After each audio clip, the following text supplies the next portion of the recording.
Greetings, beloveds. This is Amy Karen Johnson, the Earth Channel, here with you with a message about the energies for this week, as well as focusing upon the one channel that will be predominant this week, defined in human design. And so I'm going to get a little bit into, as I have before at times, the differences in how I interpret both human design and astrology. With the Lion's Gate that so many of us are focused upon, most of us see that as being on the 8th of August, the 8th month, 8/8. And I generally, it's not a matter necessarily of agreeing or disagreeing with that. I agree, generally speaking, if you want to put it that way. I just see it in a slightly different way. I think it's great as far as numerology.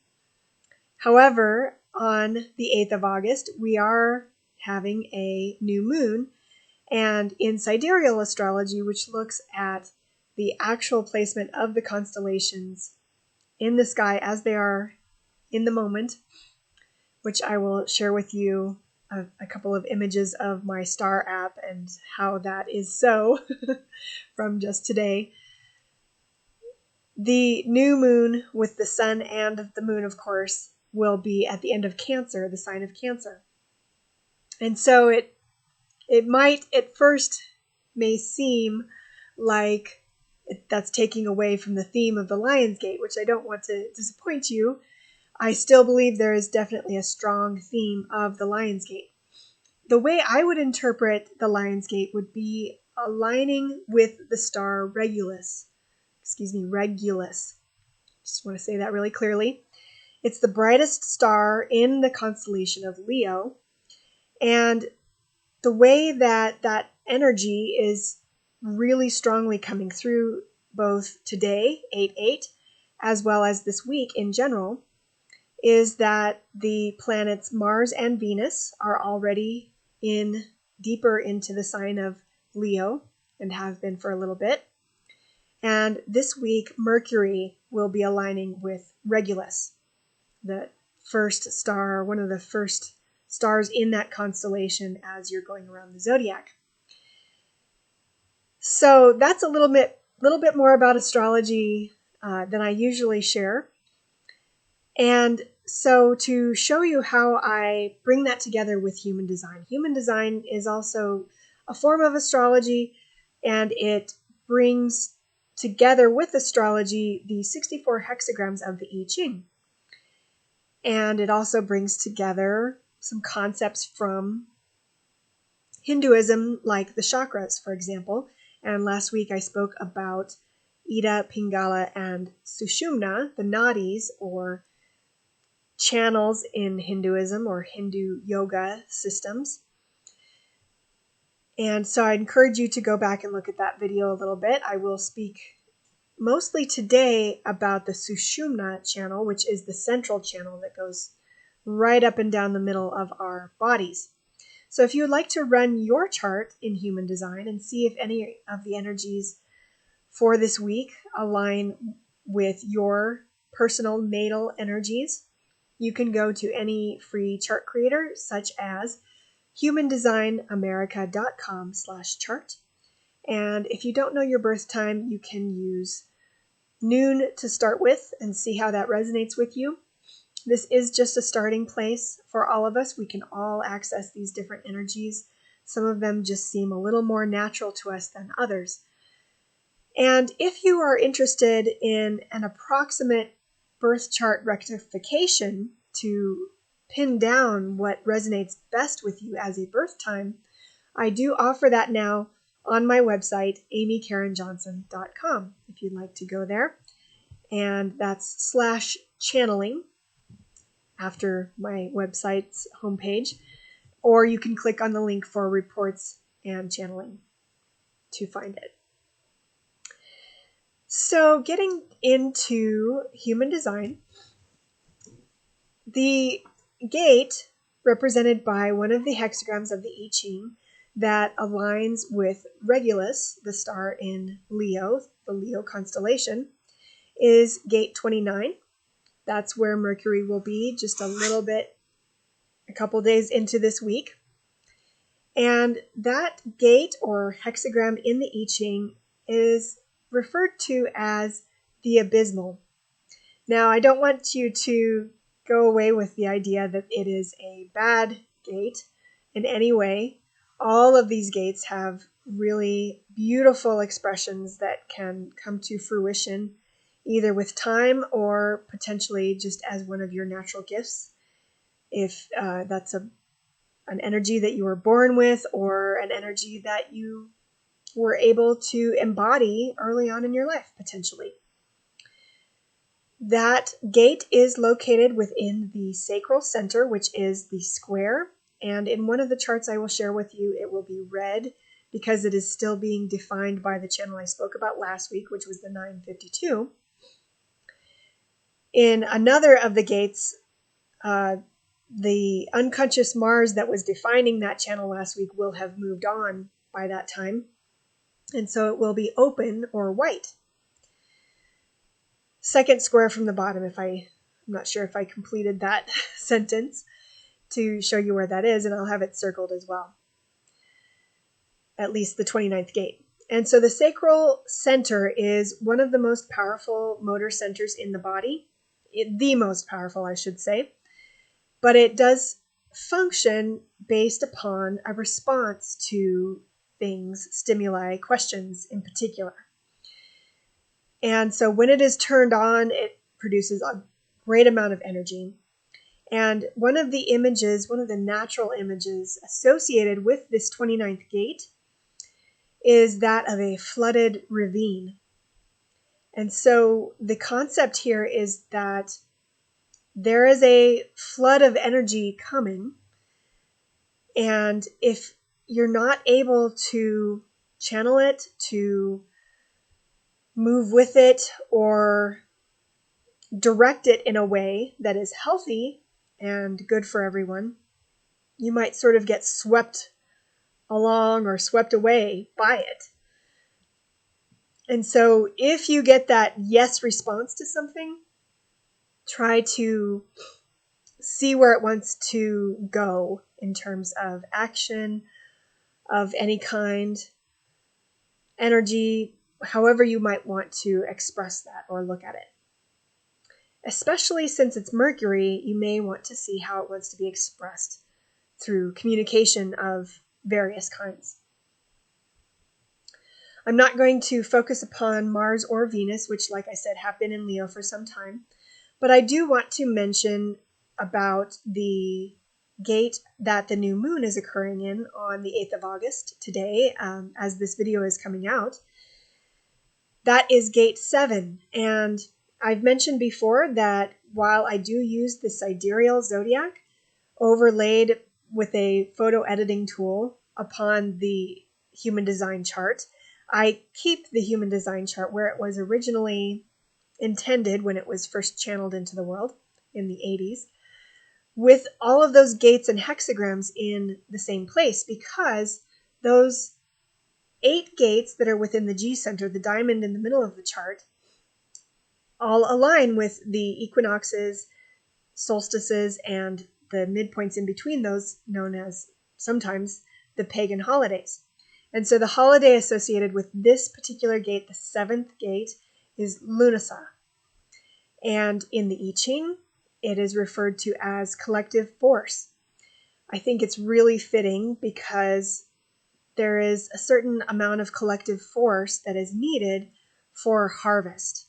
And Lughnasadh is generally associated with the first harvest of the season after, summer has had enough time for all of the crops to grow.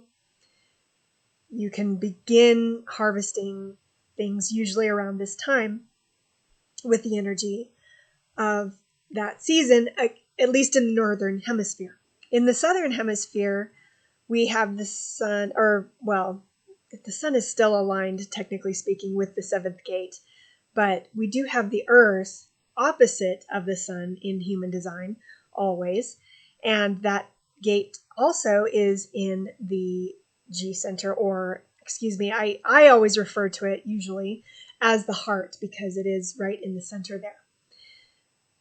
But it is the 13th gate is where the sun is for Groundhog Day, also known as Imbolc or St. Bridget's Day. And so that aligns in February, and then the Earth would be in the 7th gate at that time.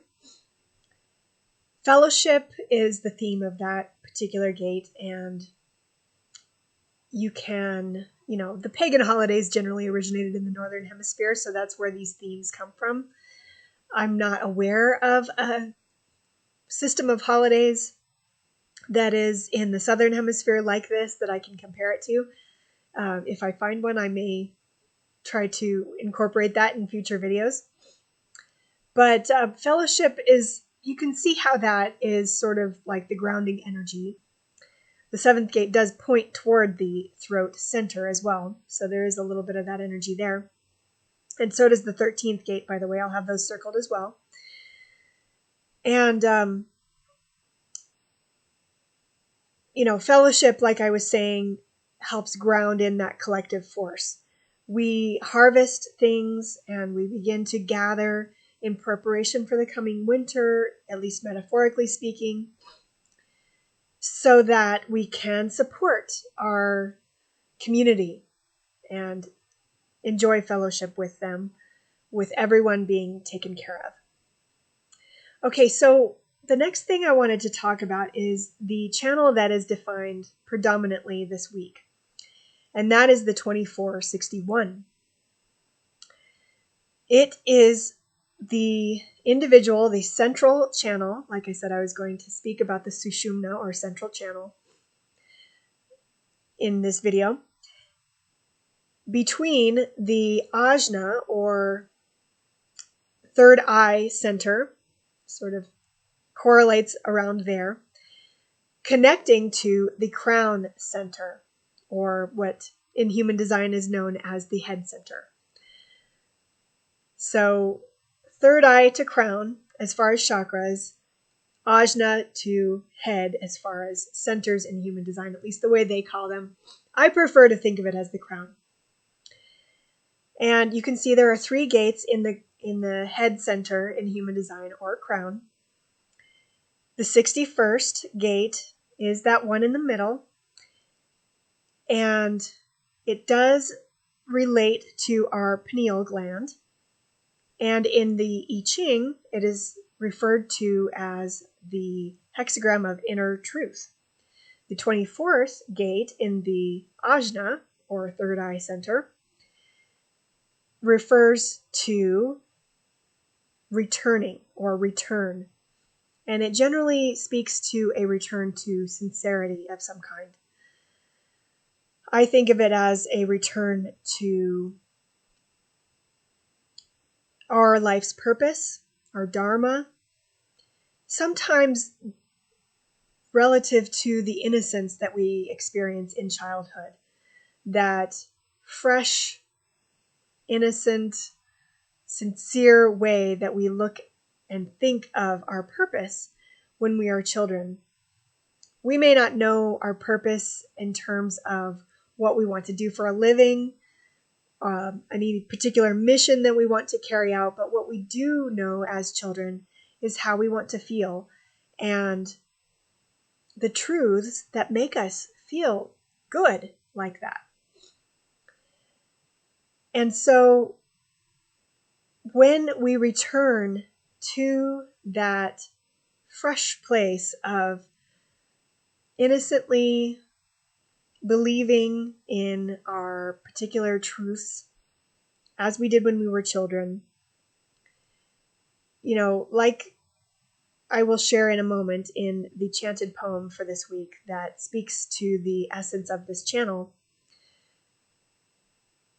There are facts and there is truth, and sometimes facts don't necessarily help us to see the full, true truth.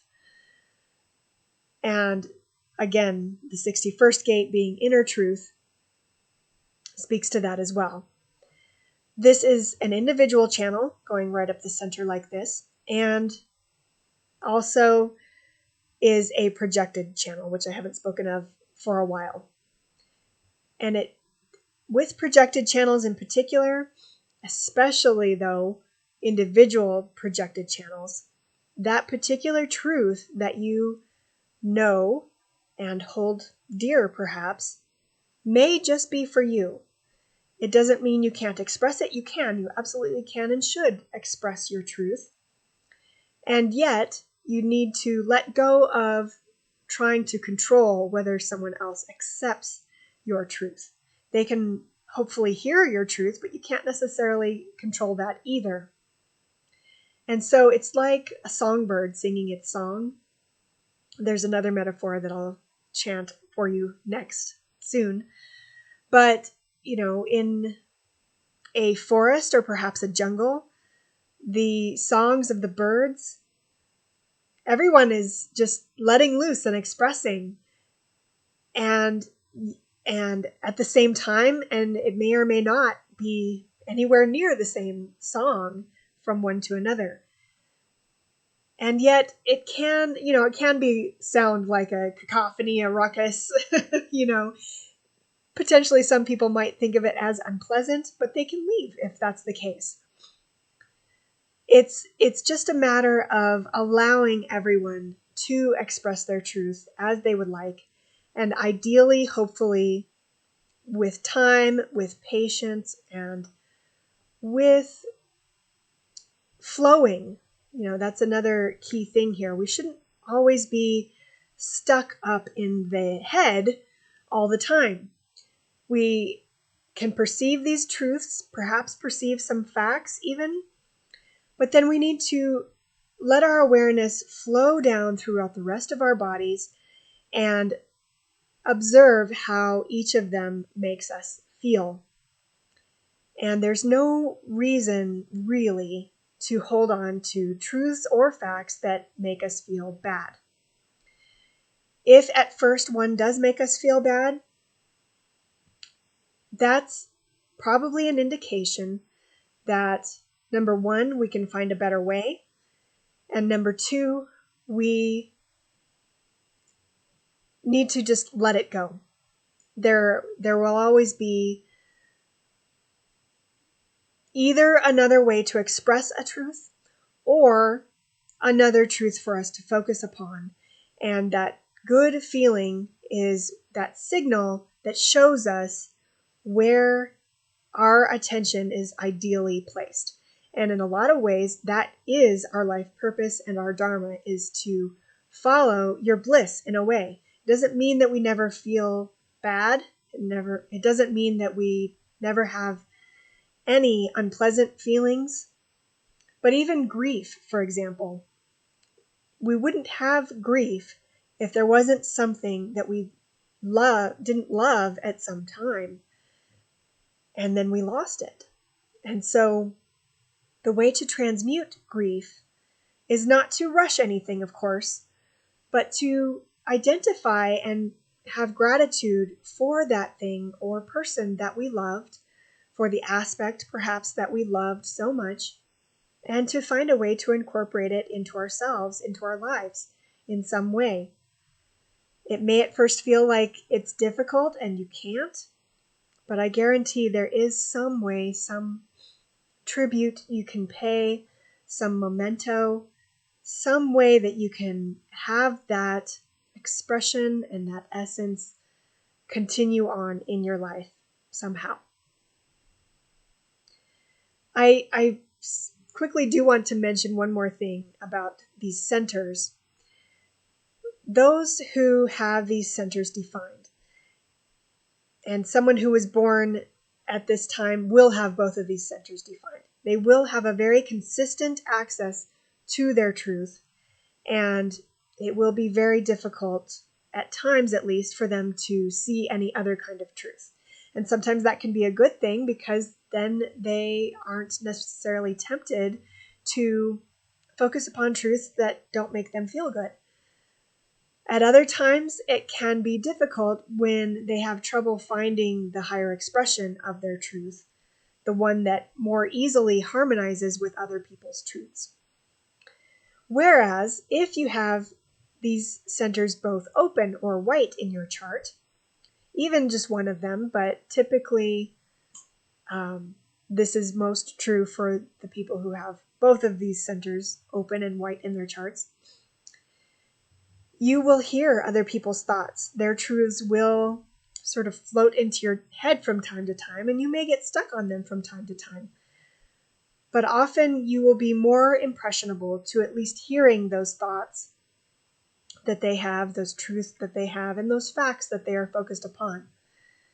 And you may not even realize it. Sometimes it may just come out as if it were your own.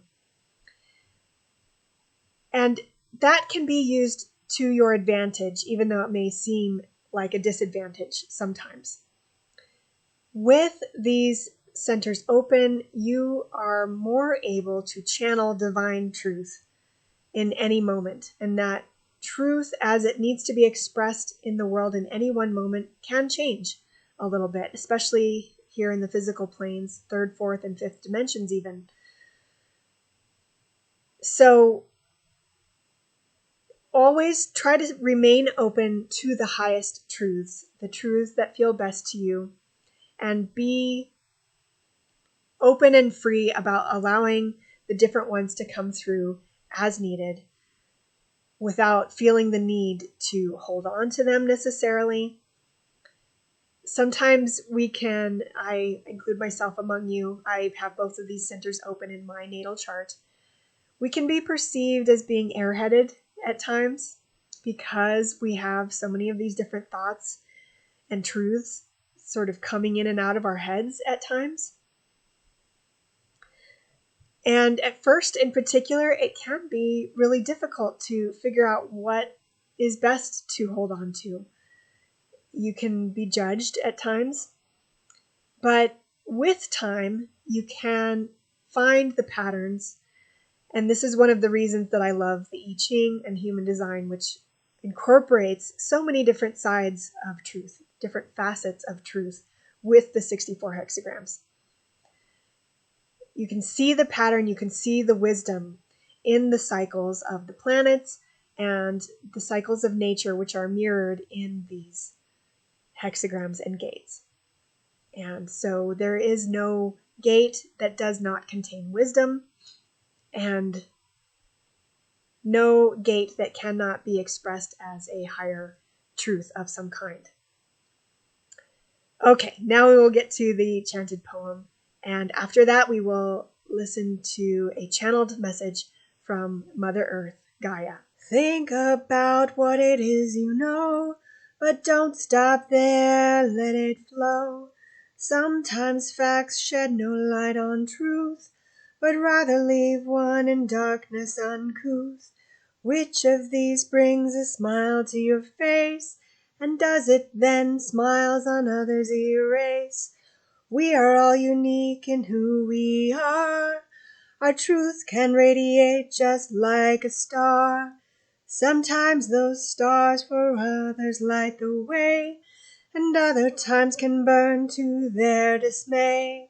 Allow each other to have our different paths. The difference will be clear by questions asked. Now I invite you to take a few deep breaths with me and close your eyes if you'd like, and connect to Gaia yourself with me. Hello. This is Gaia, Mother Earth. Amy covered many things in the beginning of this video that are good for you to hear and contemplate. To add that, we would like to share with you some examples of some of the healthy truths and truths that can feel really good for everyone, that we invite you to tune into, to focus upon, especially now with the Lionsgate energies, which will wash away to reveal the pristine, higher expressions of many truths.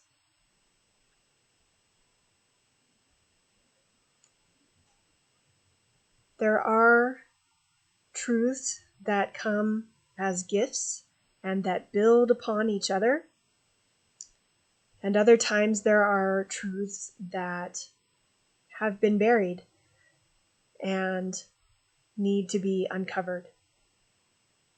It is these latter kinds of truths that will become a bit more predominant during this time of the Lion's Gate portal.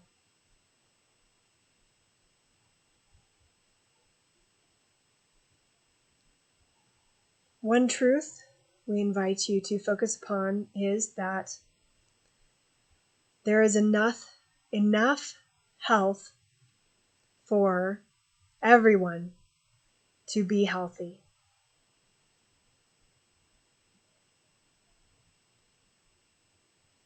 Especially at this time, it can seem as though health is a limited thing.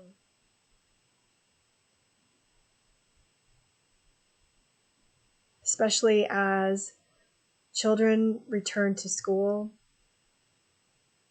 they may get colds, hopefully nothing worse than that. But even colds are a way of cleaning our systems out, purging, detoxing in a way that wouldn't necessarily be quite as easily possible without getting that common cold. And so we encourage you to drink plenty of fluids, to eat healthy diets, plenty of vegetables, fruits, harvested from this time, as nearby as you can find them. And embrace the truth that health can be revealed within all of our bodies.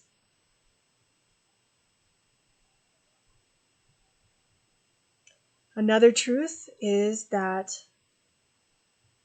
there is enough clean air for everyone. The air can be cleaned by plants and trees, by wind and rainstorms, and by humans releasing their need to run around in vehicles motorized by fossil fuels quite so much.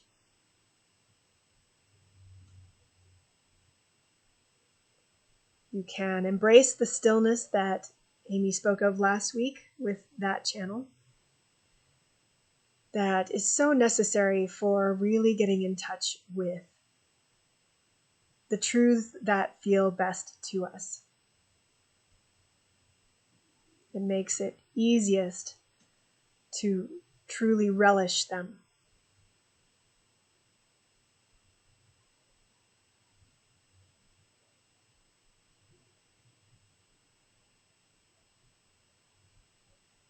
And as you begin to focus more upon these truths that feel so lovely and healthy, remember to open up your hearts and open up your central channel, which means all of your chakras aligning, maybe beginning with the crown chakra, allowing those new light codes and energy codes to come in, come down through your crown chakra, through your third eye, your throats, your hearts, solar plexus, sacral, and root. Don't get stuck up in the mind, as Amy said, in the head. Allow those truths to truly flow with your breath, with your expression through song or speech, and in through the rest of your bodies through walking, dancing, any kind of movement. in addition to stillness. Find the balance.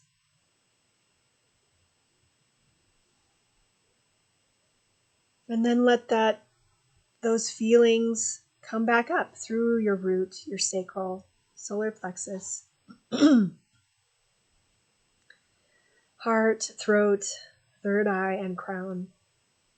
And let them circulate all around you.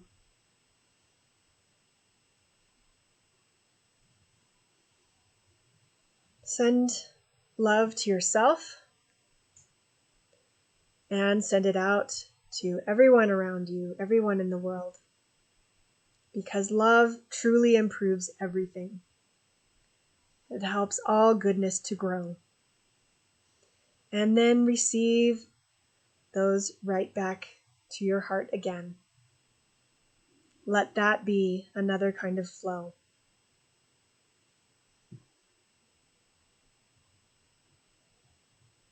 Like the stars in the sky or the birds in the forest. Shine your light, sing your song in harmony with others who are singing their songs and shining their lights.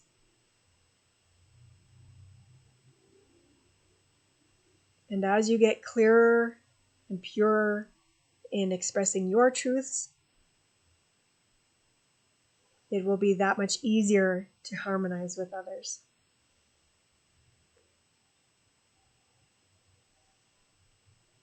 And to receive those truths that are most beneficial, enriching, and healthful for you. Deep breath, let it go. Thank you so much for joining me. Namaste, beloveds. Thank you for watching, subscribing, liking, sharing, and clicking the bell button to be notified when the new weekly message